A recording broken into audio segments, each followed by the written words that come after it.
संयुक्त राष्ट्र के मंच से आ रही है। भारत ने यूएनएचआरसी में पाकिस्तान और तुर्की को लगाई है फटकार। कश्मीर का मुद्दा उठाने पर पाकिस्तान और तुर्की को फटकार। यूएन में भारत की प्रथम सचिव अनुपमा सिंह ने दिया जवाब। कश्मीर को बताया भारत का अंदरूनी मामला, दखलंदाजी नहीं देने की बात कही है। We regret the comment made by Turkey on a matter that is an internal affair of India and hope that it would refrain from making unsolicited comments on our internal matters in future. Secondly, with regard to the extensive references to India made by Pakistan, we note that it is deeply unfortunate for the Council's platform to have once again been misused to make patently false allegations against India.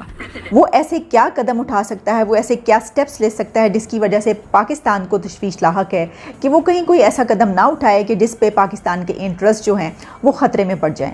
The entire union territories of Jammu and Kashmir and Ladakh are an integral and inalienable part of India. Pakistan has no locus standi to pronounce on matters that are internal to India. ये कह रहे हैं कि हम UNSC को reform करना चाहते हैं, हम इंडिया को उसका जो ड्यू स्टेटस है वो दिलाना चाहते हैं। यानी इसका मतलब है कहीं ना कहीं उन्होंने पाकिस्तान को स्नब किया, पाकिस्तान का जो एक ओपिनियन थी या पाकिस्तान की जो स्टेटमेंट थी उसे डिसएग्री किया। और भाई ये अपना ये है जो शुरू से लॉलीपॉप दिया हुआ था उन्होंने बड़ा अच्छा किया, ठीक है ना, डिसएग्री करना बनता भी है उनका। भाई ये कहा गया है कि इंडिया, हम समझते हैं, न्यूट्रल रहेगा और न्यूट्रलिटी को बरकरार रखेगा और इस किस्म का कोई जो है वो कदम नहीं उठाएगा कि जिसकी वजह से पाकिस्तान को कोई तशवीश लाहक हो। ये दो बड़ी डिफरेंट कंट्रडिक्शंस हैं when it comes to Pakistan and India, कि इंडिया आज क्या प्लान कर रहा है और हम क्या प्लान कर रहे हैं। देखें, इंडिया की पॉलिसी वो इस टाइम कितने बेहतरीन पॉलिसी पे है कि तुर्की हमेशा बिल्कुल हर फोरम पे हमारे हक में और इंडिया के वो खिलाफ बात चली जाती थी और बिल्कुल स्ट्रेट फॉरवर्ड, खासतौर पर कश्मीर और इसके अलावा भी मसाइल में बिल्कुल स्ट्रेट। नमस्कार दोस्तों, तो पाकिस्तान का एक बार फिर से यूएन में रोना धोना स्टार्ट हो गया था कश्मीर इशू को लेके और तुर्की भी उसमें जमकर पाकिस्तान का साथ दे रहा था। बट भारत ने ऐसा करारा जवाब दिया कि वहां पे जो भी 200 प्लस देश आए थे सारे उन पे हंसने लगे। और आपको बता दूं तो ये तुर्की वही एहसान फरामोश देश है जिसकी भारत ने इतनी ज़्यादा मदद की थी। आपको पता ही है तुर्की में भूकंप आया था तो भारत ने वहाँ पे फर्स्ट एड भेजी थी, अपने सोल्जर भेजे थे, इवन भारत के काफ़ी सारे नागरिकों ने वहाँ पे कपड़े भी दान किए थे। बट तुर्की को ये सारी हेल्प कहाँ समझ आती है, वो हर बार पाकिस्तान का साथ देता है कश्मीर इशू को लेके। बट भारत आपको पता ही है अपने दोस्तों की मदद तो करता ही करता है, अपने दुश्मनों की भी मदद कर देता है, इसलिए तो भारत पूरे दुनिया में महान कहलाता है। बट पाकिस्तान को यूएन में ऐसा करारा जवाब मिला है कि अब वो भूलकर भी कश्मीर का नाम नहीं लेगा। आपको पता है मालदीव ने भारत से पंगा लिया था और मालदीव भी अभी बैंकरप्ट हो गया है। तो आजकल ना जो भारत से पंगा ले रहा है भाई वो कहीं का नहीं रह रहा है। पाकिस्तान ये बात पता नहीं कब समझेगा और तुर्की पे तो भारत के इतने एहसान है बट तुर्की को भी वो बात समझ में नहीं आती है। तो चलिए वीडियो को देखते हैं। राष्ट्र में कश्मीर का मुद्दा उठाने पर भारत ने तुर्की को करारा जवाब जो है वो दिया है। यूएन में दरअसल भारत की प्रथम सचिव अनुपमा सिंह ने कश्मीर पर दिए तुर्की के बयान का जवाब देते हुए जोरदार पलटवार किया है। वहीं भारत ने पाकिस्तान को भी अंतर्राष्ट्रीय मंच के दुरुपयोग करने के लिए फटकार लगाई है। यूएन में भारत ये कहा गया है कि इंडिया, हम समझते हैं, न्यूट्रल रहेगा और न्यूट्रलिटी को बरकरार रखेगा और इस किस्म का कोई जो है वो कदम नहीं उठाएगा कि जिसकी वजह से पाकिस्तान को कोई तशवीश लाहक हो। लेकिन इंडिया की तरफ से आखिर क्या क्या कदम उठाए जा सकते हैं, अगर हम इस पे बात कर लें। मसलन इंडिया ने जो 3 बड़े अपने मोटिव्स बयान किए, जो ऑब्जेक्टिव्स बयान किए, वो क्या हैं? वो है जी पीस कीपिंग, इसके अलावा काउंटर टेररिज्म और मैरीटाइम सिक्योरिटी। अगर आप देखें तो इन तीनों का आपस में ये इंटरलिंक्ड है, इंटर रिलेटेड है, इन तीनों का आपस में ताल्लुक है। इसकी वजह यह है कि जब आप काउंटर टेररिज्म की बात करते हैं तो जाहिर है कि आप पीस कीपिंग की बात करते हैं और जाहिर है कि मैरीटाइम सिक्योरिटी भी उस हवाले से इंडिया के लिए बहुत ही अहमियत की हामिल है। अगर हम चाइना की बात कर लें, उसके बाद पाकिस्तान और अफ़गानिस्तान।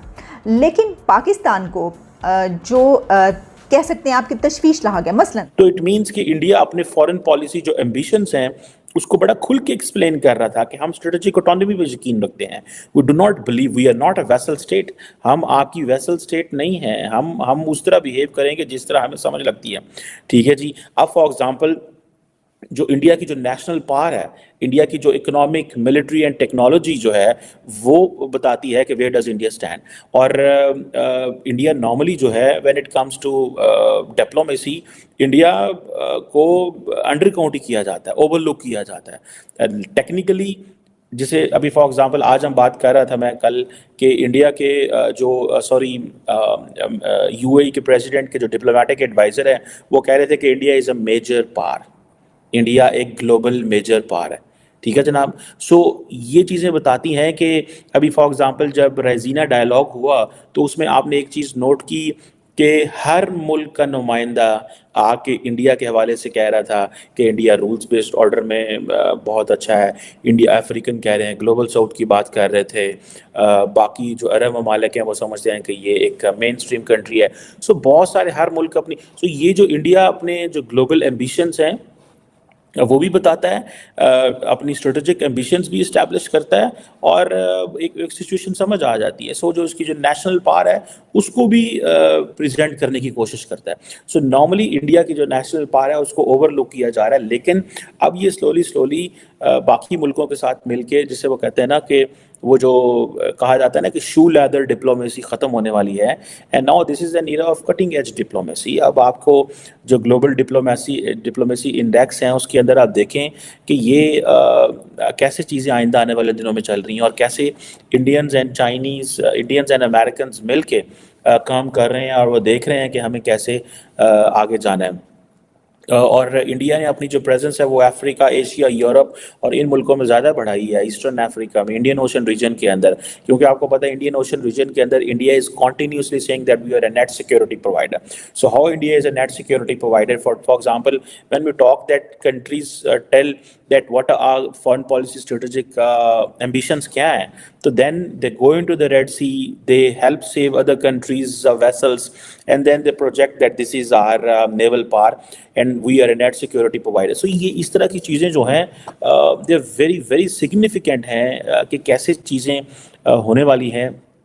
फॉर एग्जांपल, अब इंडिया ने क्या किया है, इंडिया अपनी जो उसकी जो पार्टिसिपेशन है मल्टीलैटरल फोरम्स में, अब फॉर एग्जांपल अगर आप देखें समिट्स को देख लें, बहुत सारी ऐसी समिट्स हैं जहां पे इंडिया जो है वो पार्टिसिपेट करता है, ठीक है। इसी तरह आप देखें कि यूनाइटेड नेशंस की जो डिस्कशंस होती हैं यूएन की, उधर बड़ा पार्टिसिपेट करता है, और इसी तरह आप देखें कि अपने स्ट्रेटेजिक एम्बिशंस भी वो दिखाता है, अपनी पॉलिटिकल लीडरशिप दिखाता है, और जिसे वो कहते हैं ना कि मिसाल के तौर पे उन्होंने कहा जी वैक्सीन डोनेशन जो थी, ठीक है जी, वो वैक्सीन डोनेशन से ज़रिए उन्होंने अपनी एम्बिशंस बताया कि देखें we want to help out the world, हम दुनिया की हेल्प आउट करना चाहते हैं, this is what they said.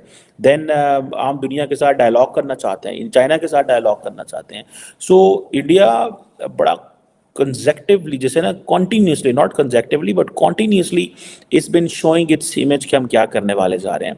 या कश्मीर के हवाले से ख़ास तौर पर उन्होंने ये सवाल किया कि आप नहीं समझते कि जो यूनाइटेड नेशंस की जो भी रेजोल्यूशन है वो तो उसकी वायलेशन है, ये 370 का जो एक्शन है, और उन्होंने 5 अगस्त की बात की, तो उसके ऊपर एम्बेसडर साहब ने उनको जो जवाब दिया, उनका ये कहना था कि देखिए इंडिया और पाकिस्तान के बीच जो कॉन्फ्लिक्ट है, जो कुछ भी है वो बायलैटरल रिलेशंस के थ्रू जो है हम उसको हल कर सकते हैं। लेकिन जब उन्होंने अपना क्वेश्चन दोबारा रिपीट किया तो फिर उन्होंने उनको दोबारा जवाब दिया, और बहुत ही सख्त जवाब दिया, क्योंकि उसके जवाब में उन्होंने फिर अपने कश्मीर के बजाय उन्होंने बात कर दी पाकिस्तान के कश्मीर की। तो ये मैं आपको एक, आप कह लीजिए, वैसे तो ये जो इस तरह की गुफ्तगू होती है, मैं ये भी बताऊं कि मसलन ये कि जब भी कोई ऐसी बात होती है, जो भी मुल्क प्रेसिडेंसी संभालता है, और जब इस तरीके से जर्नलिस्ट उनसे सवाल जवाब करते हैं, तो जिस मुल्क के जो भी जर्नलिस्ट होते हैं वो पहले से ही उनको फीड कर दिया जाता है कि आपने ये करना है और आपने ये पूछना है। इस तरह भी होता है बाज़ औक़ात, लेकिन ठीक है कि ये एक इसके पैरामीटर्स होते हैं और हर कंट्री जो अपना हक इस्तेमाल। तो दोस्तों वीडियो आपने देख लिया होगा, आपको कैसा लगा भारत का ये सॉलिड रिप्लाई जो उसने पाकिस्तान को दिया, और तुर्की को भी मुंह की खानी पड़ी। भारत आपको पता ही है अपनी तरफ से ऐसे कुछ बोलता नहीं है, बट अगर आज की डेट में भारत को कोई कुछ बोलता है तो भारत उसका मुंह तोड़ जवाब देता है, ईंट का जवाब पत्थर से देता है। अभी तो भारत की जो विदेश नीति है वो इतनी ज़्यादा सॉलिड है, एस जयशंकर की आपको पता ही है, दुनिया दीवानी है, हर कोई कमेंट करता है कि काश हमारा फॉरेन मिनिस्टर ऐसा होता है, ऐसा होता है, वैसा होता। बट भारत ने जो अब सॉलिड रिप्लाई दिया ना इतने सारे देशों के सामने, और सारे देश हंसने लग पड़े थे, तो पाकिस्तान को कहीं ना कहीं समझ आ गया होगा कि भारत से पंगा नहीं लेना है, और आई होप तुर्की को भी अब थोड़ा समझ आ गया होगा कि भारत से पंगा नहीं लेना है। और तुर्की के जैसा एहसान फरामोश देश तो भाई मैंने नहीं देखा, इतनी भारत ने उसकी मदद की, उसके हर बुरे वक्त में भारत उसका साथ देता है, बट तुर्की हर बार पाकिस्तान के पीछे आ जाता है और उसको कश्मीर के इशू पे सपोर्ट करने लग जाता है। पता नहीं तुर्की को क्या है, बट उसको भी पाकिस्तान की वजह से सुननी पड़ती है। इसमें तुर्की की भी गलती है कि वो पाकिस्तान का साथ देता है। तो कमेंट करके बताओ आपको भारत का रिप्लाई कैसा लगा। मुझे तो भाई मज़ा आ गया, आप भी कमेंट करके जोर से बताओ।